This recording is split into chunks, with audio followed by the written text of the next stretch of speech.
It was a late afternoon, the kind that carried an eerie stillness with it. The kind of stillness that you only find in the middle of nowhere. The kind of stillness that stretches far beyond the horizon, reaching deep into the corners of your mind, making you question your very existence in this world. I had taken a trip to this large, isolated house in the countryside, away from the noise of the city. It was the perfect retreat, or at least that's what I told myself. The house was old, much older than I had expected. It creaked underfoot with every step I took, as if the floors themselves were trying to tell me something. The walls felt hollow, the long, empty hallways stretching endlessly, and every sound seemed to echo louder than it should. Outside, the world was quiet, too quiet. No cars, no people, just the whisper of wind through the trees. I found the isolation both comforting and unsettling. The house felt disconnected from the outside world, like it was frozen in time. I couldn't shake the feeling that I was alone, completely alone in a house that hadn't seen company in years. As the afternoon wore on, the daylight began to fade. The sun dipped lower, casting long, thin shadows that seemed to stretch across the wooden floors, twisting them into strange shapes. The house grew colder with the light's departure. It was then, as dusk crept in and the warmth of the sun left, that the air felt heavier. My mind began to wander, and I couldn't help but feel the house, with its creaky floors and barren rooms, was watching me. I had planned to spend my evening doing nothing too exciting, just chores.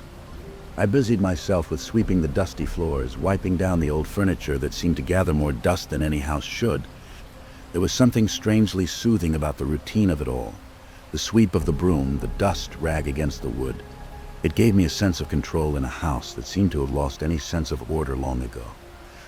The silence of the place was almost comforting, but I started to notice something unsettling.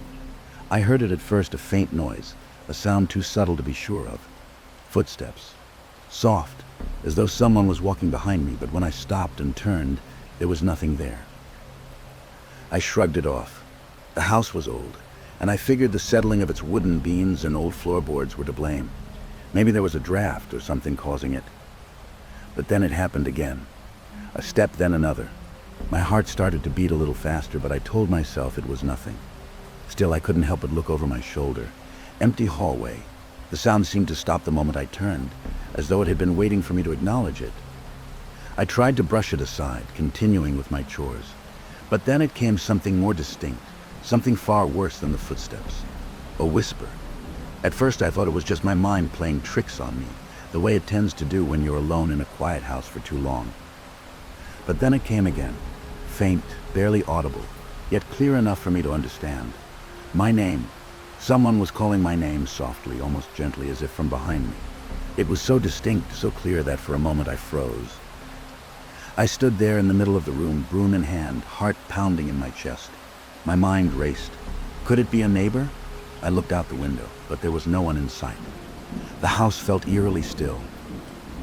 No movement, no sound, just me standing there with a growing sense of unease tightening around me like a noose. Maybe I'm just imagining it, I muttered to myself. Maybe I'm just tired, but the whisper came again, unmistakable.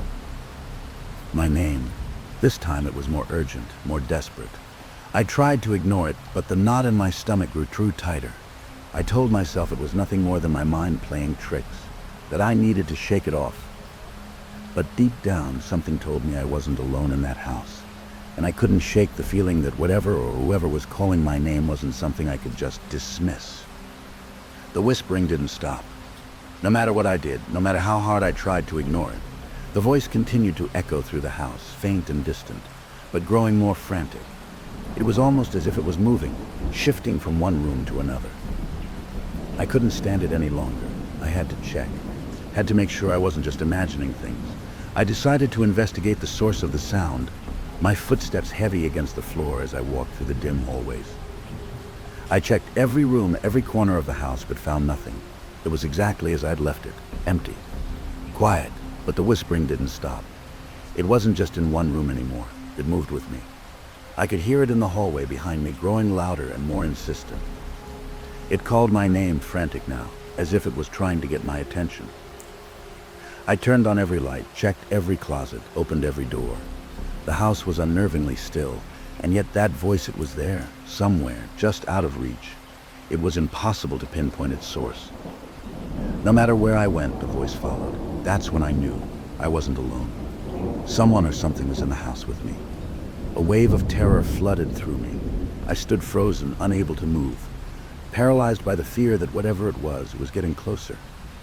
It wasn't just a voice anymore. It felt like a presence, something lurking in the shadows, watching me, waiting. The whispering stopped as suddenly as it had begun. One moment it was all around me, calling my name, and the next, complete silence fell. I stood in the middle of the room, heart racing, unsure of what to do. I didn't know if the nightmare was over, or if it was just the calm before the storm. I waited, frozen, listening for any sound, but there was nothing. For what felt like hours, I didn't move. The silence was deafening. I thought I had imagined it all, convinced myself I was just overreacting. But as I tried to regain some composure, I went to bed, attempting to push the fear from my mind. The next morning I began my day as usual, though the unease from the night before still lingered. As I moved through the rooms, tidying up, I noticed something strange. On the floor in the hallway was a note. It was old, the edges curled and yellowed. My name was written on it, scrawled across the paper in a shaky, unfamiliar hand. I bent down to pick it up, my heart racing. The handwriting was unnervingly familiar, but not mine, and I had no memory of writing it. My stomach turned. No one had been in the house. I was alone. I stared at the note, and the mystery of the voice that had called my name in the dark seemed to grow deeper, more twisted. How had it gotten there? What did it mean? The question lingered in my mind, unanswered. And I couldn't shake the thought that the house was hiding something or someone waiting for me to find it. And the worst part? I couldn't escape the feeling that the voice was still out there, calling to me, even though I could never hear it again. I had no idea what I was dealing with, but one thing was certain: I was no longer alone.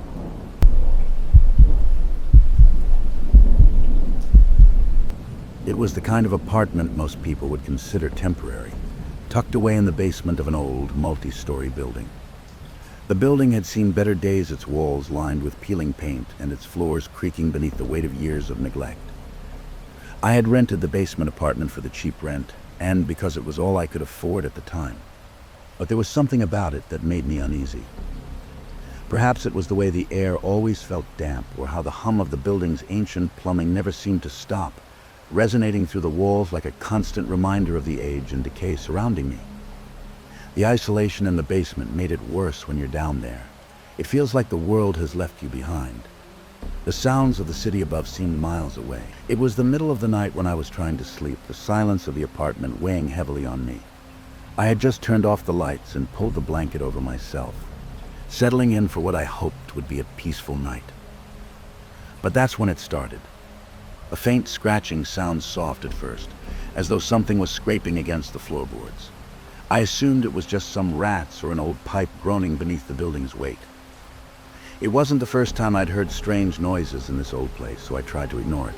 But the sound, it lingered. Something about it felt off.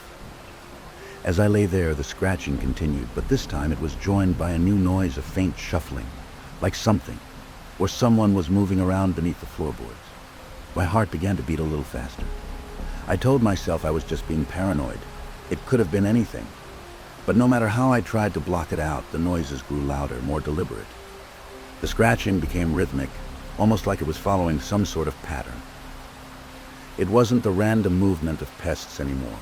It felt like it was, waiting, watching. The thought sent a chill through me. I tried to ignore it, convinced that I was imagining things, but the sound became more insistent. It was coming from deep within the floor now, as if something was trying to claw its way to the surface. The hair on the back of my neck stood up as the sound grew more intense. The rhythmic scraping was interrupted by occasional shuffling noises, like something dragging itself across the ground. That was when my anxiety kicked into overdrive. I couldn't sleep, couldn't think straight. Every fiber of my being screamed that whatever was making those noises wasn't just a pest, it was something else. Something that wanted my attention. And the thought alone made my stomach churn with fear. The night dragged on, and the noises grew more distinct. What had started as soft scratching and shuffling now felt like the deliberate, calculated movements of something that was very much aware of my presence. The scraping sound became sharper, more defined, almost like nails on wood. My mind raced with theories, none of them comforting. Maybe it was rats, I told myself, but the noises didn't sound like anything I had ever heard before. But this was something different, something purposeful. I pulled the blankets tighter around me, trying to drown out the noise, but it followed me. Every time I closed my eyes, I could hear it again, scratching, dragging, shuffling. My heart was racing, my palms sweating. It was impossible to ignore now. It wasn't just random noise anymore. There was a purpose to it, a rhythm that made it feel intentional, almost as though it was drawing closer, getting louder with every passing minute. The feeling of being watched crept over me. I couldn't just lie there any longer. I had to do something. But every time I reached for the light, I hesitated. What if I was being paranoid? What if I opened the door and it was nothing, just my mind playing tricks on me? I didn't know what to believe anymore, but the fear that had taken root inside of me told me that something was wrong. Finally, I decided I couldn't take it any longer. I got out of bed, my feet hitting the cold floor with a sharpness that made me flinch. The building was eerily quiet now, except for that noise, the scraping, the dragging still coming from below the floor. I stood there, frozen, trying to decide what to do next. I knew I had to investigate. Maybe there was something under the floorboards, some sort of creature, an animal trapped. But something told me this wasn't just a mouse. It was something else, something I wasn't prepared to face. But I couldn't wait any longer. I grabbed a flashlight, my hands trembling as I moved toward the basement door. The apartment was dim, only lit by the weak glow of the flashlight. My heart pounded as I descended into the basement, the air growing colder with each step. The scratching sounds grew louder, more frantic, as though whatever was making them knew I was getting closer. The basement itself felt alive. The walls groaned with the sounds of the ancient pipes, and the air was thick with the smell of mildew. But there was something more, something darker. And as I scanned the room with the flashlight, I saw something that made my blood run cold. In the far corner of the room, half hidden behind some old crates, was a door. A door I had never seen before. The wood was old and worn, and it looked like it had been there for years. The lock was rusted, the hinges squeaking with age, but it was the strangest thing. I had lived in this apartment for months, and had never noticed this door before. I stepped closer, my pulse quickening. The door was sealed shut with a lock that seemed out of place in this building. There was no reason for a door to be there, especially one that no one had ever mentioned. The scratching continued, louder now, as though something was begging to be let out. The air felt suffocating, thick with tension. I ran my hand over the doorframe, feeling the dust and the strange, almost supernatural weight of it. It was as though this door had been waiting for me, waiting for someone to find it. I stepped back, the flashlight trembling in my hand. There was no way I could open it, not yet. I was terrified of what I might find behind that door. And yet there was a part of me that knew I had to.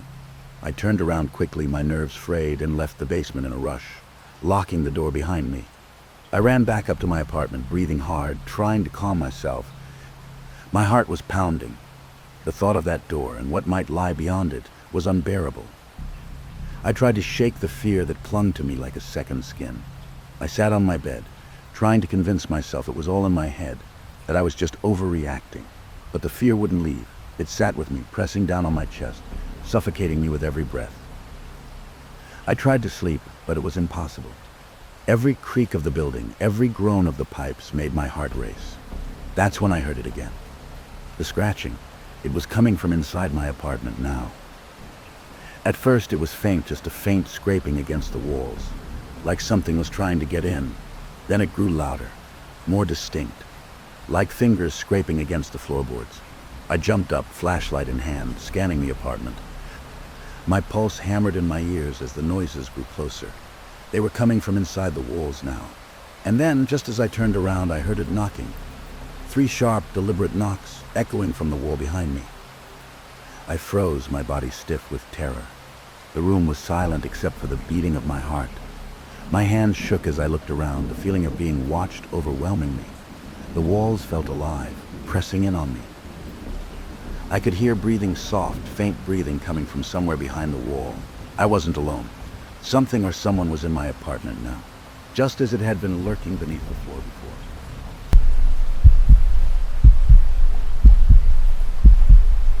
It was one of those quiet suburban neighborhoods, the kind where the houses stand close enough to one another that you can wave hello from your porch. but just far enough apart to still give each home its sense of privacy. Each house had its own personality, most kept up meticulously with freshly cut lawns and blooming flower beds. The streetlights, which illuminated the long stretches of sidewalk in soft orange halos, created a warm and welcoming atmosphere by day. But when the sun dipped low and the stars blinked into the sky, something changed. The stillness of the night seemed to stretch longer here, as if the world beyond the boundaries of the street had slipped away entirely, leaving behind a haunting calmness. On the surface, it was the kind of neighborhood where nothing ever happened. The type of place where you could leave your car unlocked, your windows cracked, and still feel perfectly safe. But the truth of the matter was, I had always felt a bit uneasy here. Maybe it was the way the rows of identical homes seemed to blend together in the darkness, or how quiet the neighborhood became in the early morning hours.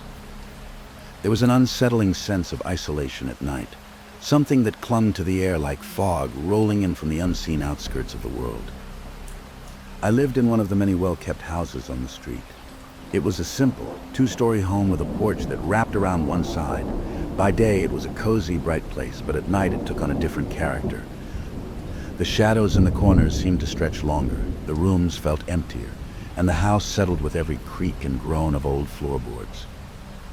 As the sun dipped lower, the trees that lined the street cast long, spindly fingers over the sidewalks, and the houses became darkened silhouettes against the dying light. It was around this time, when the sky faded from blue to deep purple, that I started to notice the car. It wasn't an unusual sight at first. Suburbia was full of people coming and going at all hours of the day and night. But there was something about the way this particular car always seemed to appear at the same spot across the street from my house, just as the last light of day was giving way to night. It wasn't an eye-catching vehicle, just an unmarked sedan, gray in color, with no visible logos or distinguishing features. But every night, there it was, parked in the same spot. Always across from my house, never anywhere else. At first, I didn't think much of it. Maybe it was a neighbor's guest, or someone visiting a friend in the area. People came and went in suburban neighborhoods all the time. I had assumed the car was temporary, a visitor who simply didn't want to park in front of someone else's house. I hadn't seen anyone get out of it, and I didn't want to be the kind of person who overanalyzed every small detail of my surroundings. So I went on with my life, brushing it off as nothing more than an oddity in a neighborhood that was, at its core, pretty unremarkable.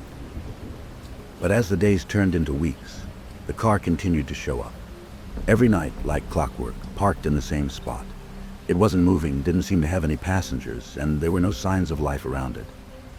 Just the hum of the streetlights and the occasional rustle of leaves in the trees above. It became almost routine, like a shadow that followed me around during the evening hours. And yet, the more I saw it, the more uncomfortable I began to feel. There was something unnerving about how constant it was, how it never seemed to go anywhere or do anything. It felt like the car was waiting for something. Or perhaps even watching. I couldn't put my finger on it, but it was as though the presence of that car had somehow begun to feel like a marker, a reminder that I wasn't as isolated as I thought I was. I started to find myself glancing out the window more often, checking on the car when I didn't need to. It became a fixture in my peripheral vision, a reminder of something I didn't quite understand. Still, I didn't think much of it. People parked their cars on the street all the time, right? Maybe it was nothing. But every time I looked at that unmarked vehicle, I couldn't help but feel that something was off. It was always there, a silent observer in the darkness, and somehow that made it all the more sinister. The first week or two, I didn't really pay it any mind. But by the third week, something about the car started to nag at me. Every time I glanced out my window, there it was parked in the same spot, as though it were staked out, watching and waiting. I hadn't seen anyone get out of the car in all that time, which struck me as odd. People didn't just park in the same spot every night and leave their car running, did they? It was a quiet neighborhood, and the car never seemed to be used. One night after I'd come back from a late shift at work, I noticed that the car was still there. But this time it wasn't just parked across the street as usual. No, this time it was positioned at an odd angle. The front of the car was partially blocking my driveway, the headlights casting a strange, almost ominous glow over the street. The positioning seemed deliberate, as though someone had purposefully parked in a way that made it impossible for me to leave my house without maneuvering around the car. My stomach tightened, This wasn't just coincidence anymore. I had to know. Maybe it was nothing. Maybe the car owner had just been careless. But my nerves had been rattled enough by this point that I couldn't just sit inside and pretend it didn't bother me. I pulled on my shoes, grabbed my keys, and stepped out the door. The night was eerily still, the air heavy with the quiet of the sleeping neighborhood. As I approached the car, the headlights stayed on, illuminating the street in a way that made the shadows seem deeper than usual. The car itself looked old, worn down by time and use, but the lack of any distinguishing features made it seem even more out of place. I reached the car, and for a moment I hesitated. Something felt wrong. There was no sound, no sign of anyone inside. The windows were dark, car unmoving.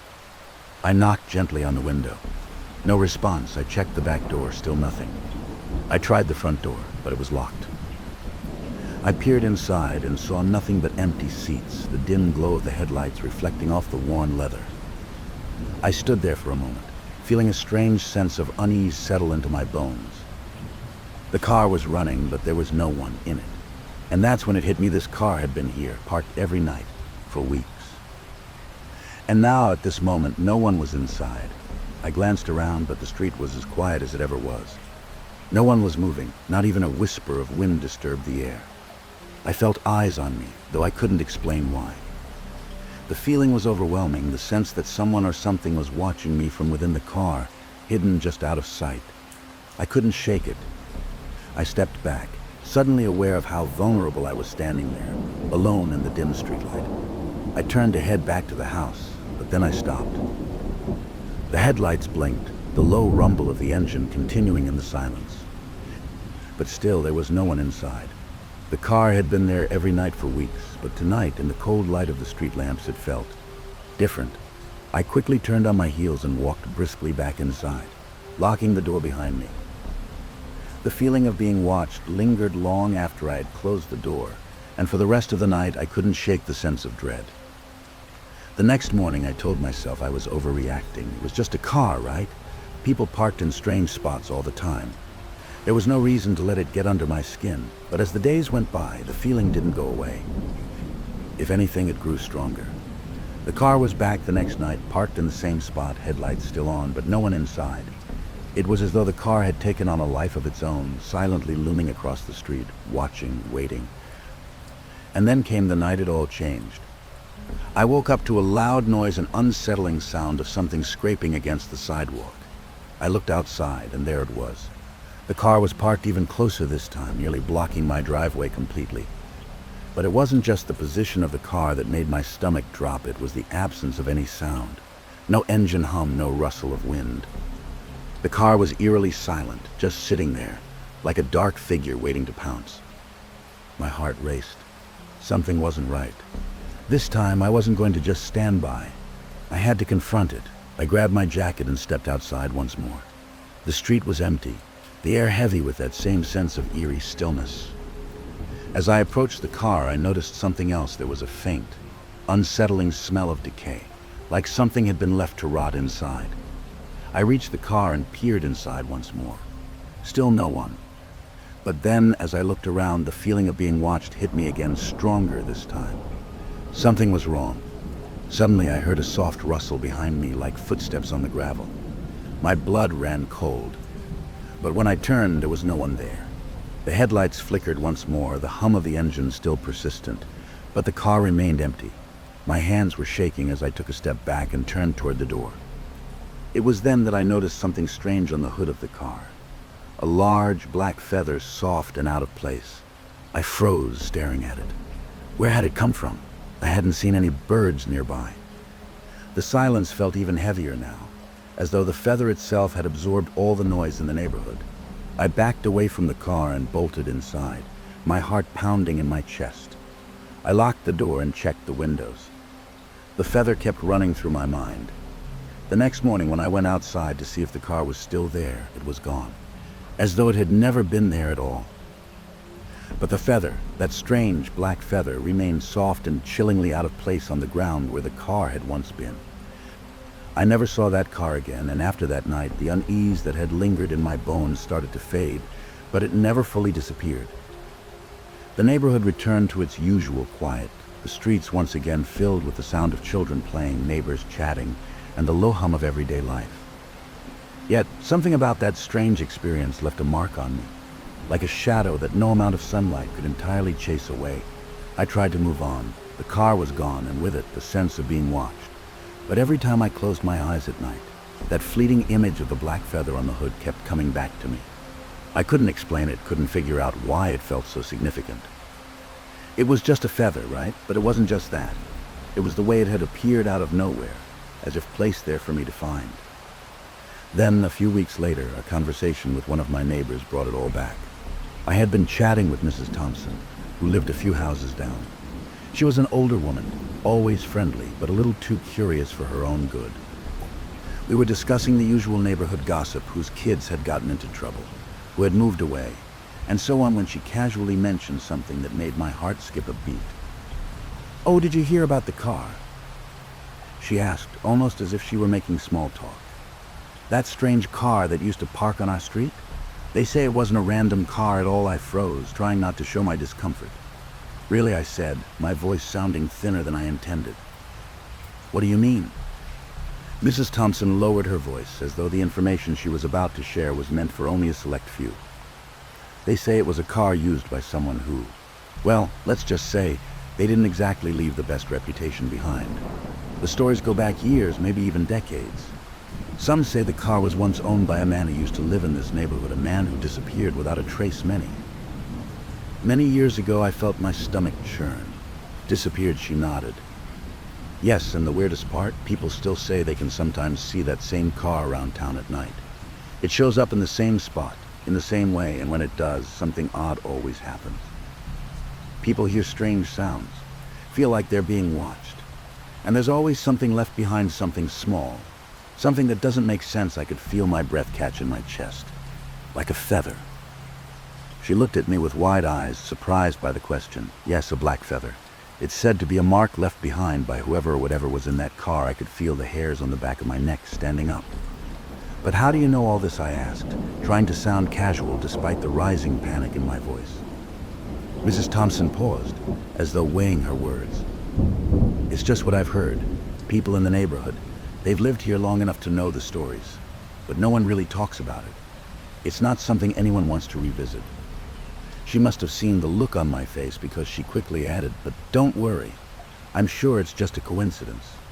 The car's gone, right? Probably just someone passing through." But her reassurances felt hollow. I had lived here for years, and I had never heard a single mention of this before. My mind raced with the implications of what she'd said. The car, the strange feeling I'd had when I'd seen it parked across from my house, the feather. It wasn't just coincidence. Someone had been watching me. I thanked Mrs. Thompson for the conversation and quickly excused myself. My hands trembled as I walked back to my house. The thought that the strange car had been there for far longer than I'd realized, that its presence might have been part of something much darker than I could have ever imagined, made my skin crawl. Later that night, I sat in my living room, trying to distract myself from the mounting anxiety. I told myself that I was just letting my imagination get the best of me, that Mrs. Thompson's story was nothing more than local legend and superstition.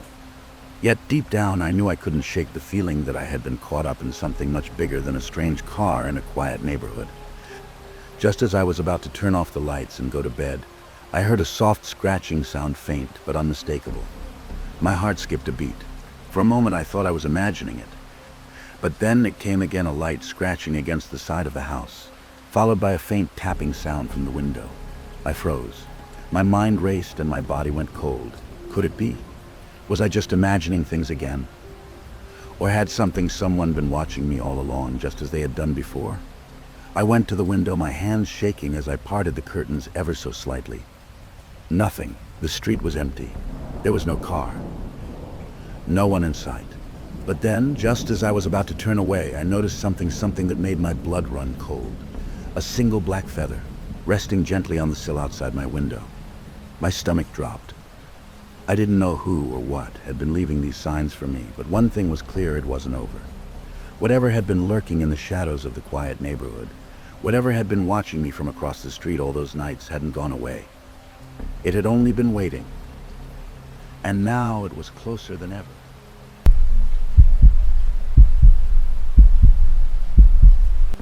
The small studio apartment felt both cozy and confining in the early hours of the morning.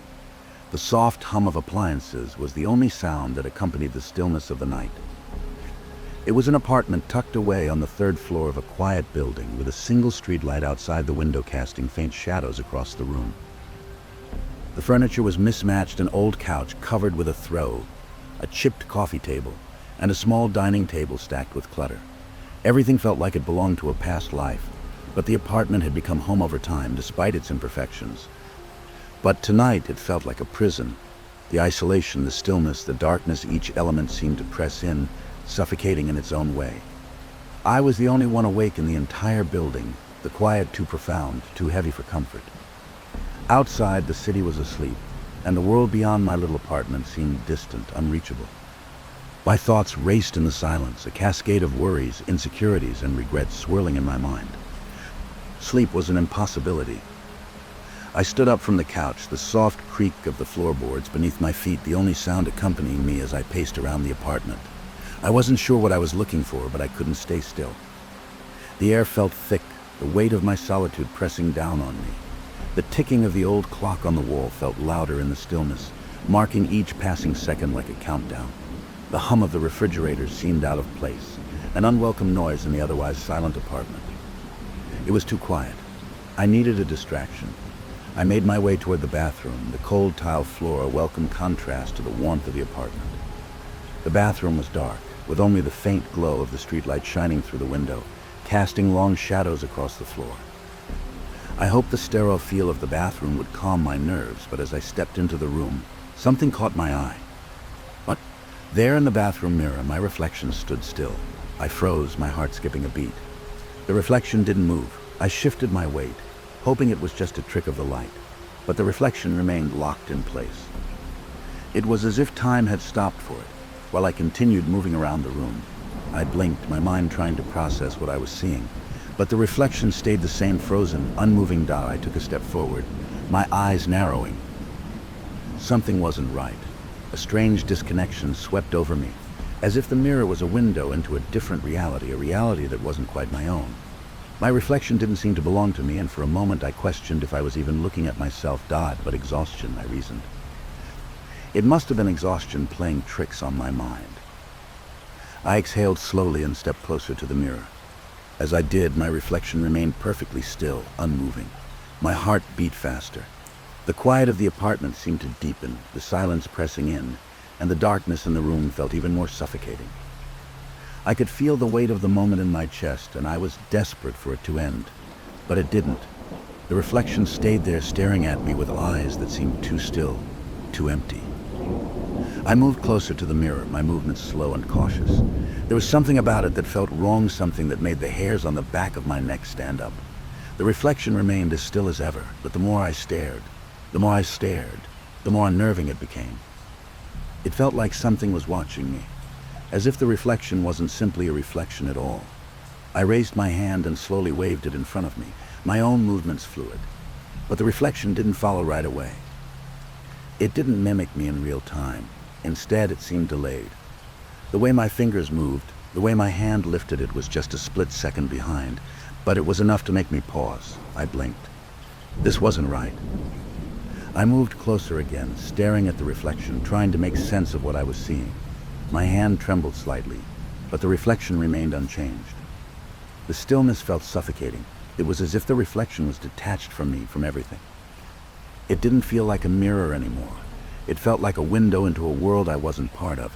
Then it happened. The reflection's eyes, my eyes shifted. I didn't blink, but the reflection blinked. Slowly, deliberately, it blinked and then slowly looked back at me. It wasn't an automatic movement. It was as if it was aware of me. I froze. I reached out a hand, barely a few inches from the glass, not sure what I expected. But as I moved, so did the reflection.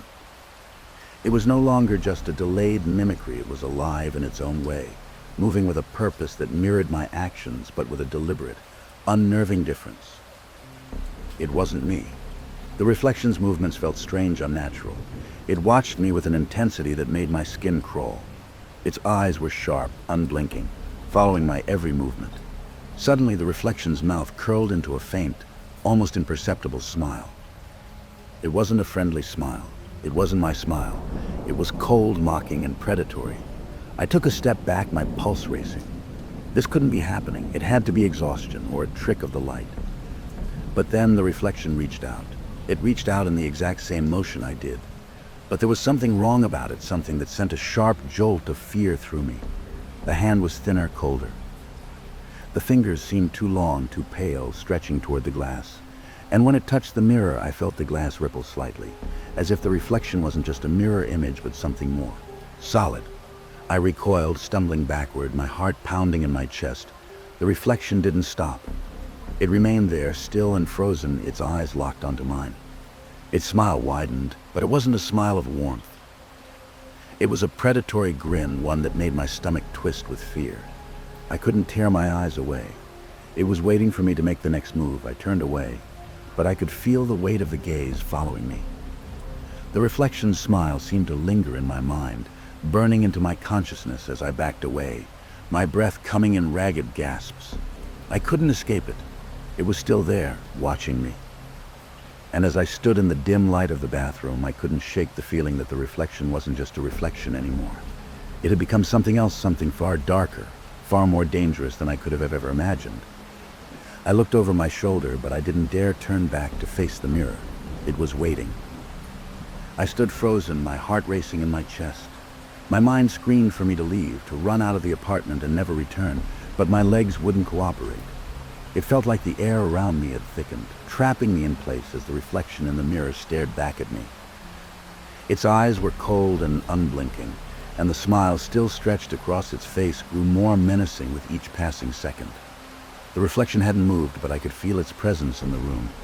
It was like a weight in the air, pushing down on me, suffocating me with its malicious gaze. I couldn't tear my eyes away from it.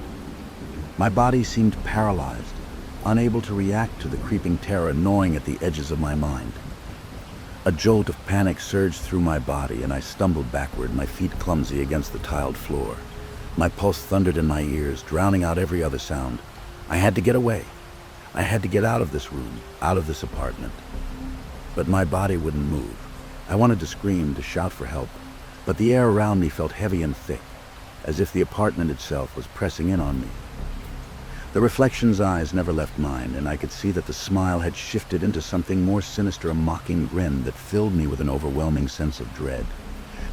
The reflection's movements, though still delayed, now appeared intentional, deliberate, as though it were testing me, playing with me, waiting for the right moment to strike.